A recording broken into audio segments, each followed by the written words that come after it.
Hello everybody, I have a rare quiet morning and because on my last pair of cake wedge shoes part of my video was muted, including the part where I was piping.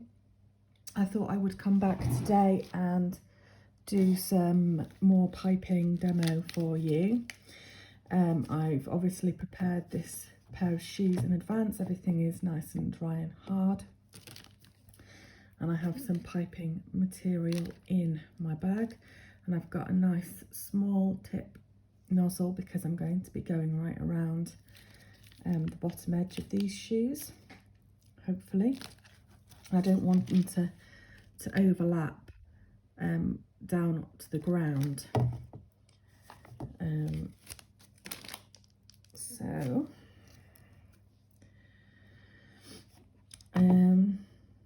Trying to decide, sometimes I start at the front of the toe and sometimes I start round at the back. I think this time I might start round at the back. Let's move that one out of the way. Where are we on the camera? And I'm going to need some more filling, icing quite soon, but I thought I'll just see how we get on. As you can see, it's a nice small little piped edge we get here.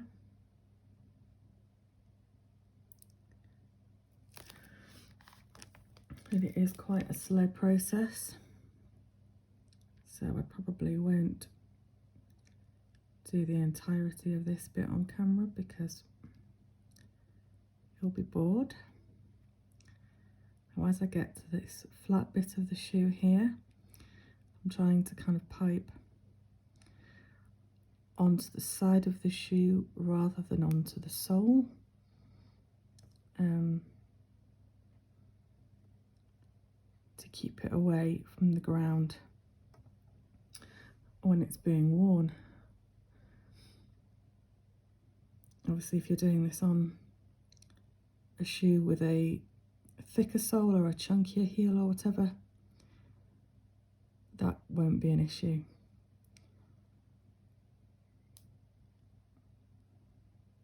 And I think because I'm about to run out,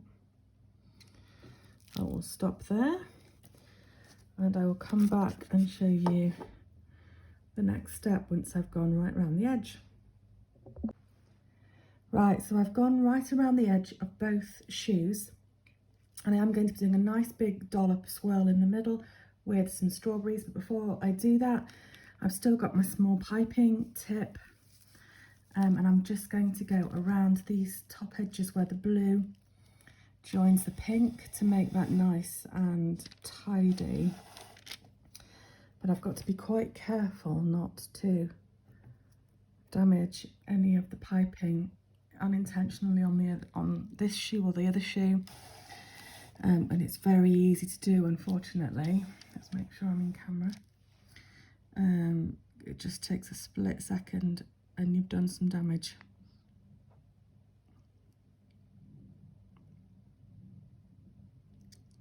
I'm just making this nice tidy edge.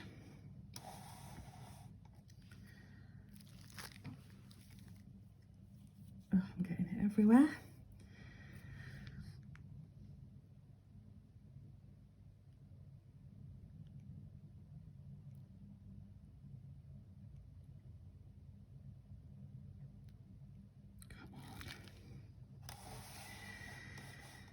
And I need to be careful of this other shoe.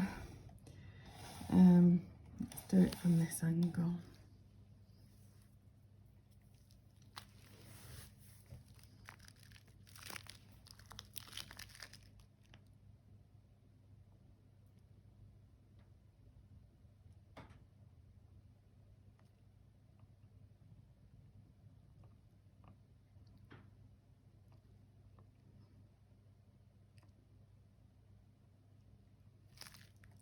There we go.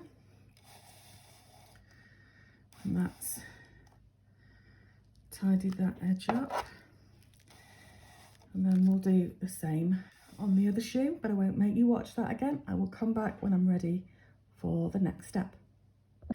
Right, so to finish off these shoes now, I've got a wider piping nozzle because I want a larger swirl, and I've also got some fake strawberries that I'm going to pop on top of that swirl. I don't measure the centre, I just eyeball it, because I think when people are wearing these shoes, they're not going to, no one's going to say, oh, but that isn't, do you know what I mean, exactly central. I'll just do the second one.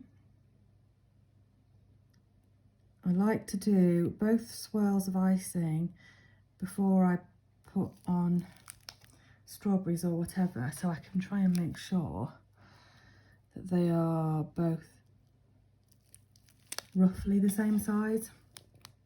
Again, there's a bit of artistic license available. Just pop that out the way, and then I just take my strawberry and pop it in the centre. I'm going to tilt it back a little bit so that it's not too much of a like knocking risk. It's tilted backwards, not forwards. It feels like it needs to spread more, but there we go. Oh, and I don't know how much of that you saw on camera. Probably not a huge amount of the second shoe. But basically, that is what I'm doing on these shoes, I think. But I will, I mean, you can go back in now and sort of go, well, I could do it a bit more. I could do it a bit more around there. But I'm going to probably let this all dry now for 24 hours at least, before I come back and try and do too much to it. Otherwise, I might end up completely destroying them, which would be devastating after the hours of work I've put in. So hopefully that was interesting. If you like this, please leave me a comment, let me know what you'd like to see. Like and subscribe, and I will see you again soon. Bye.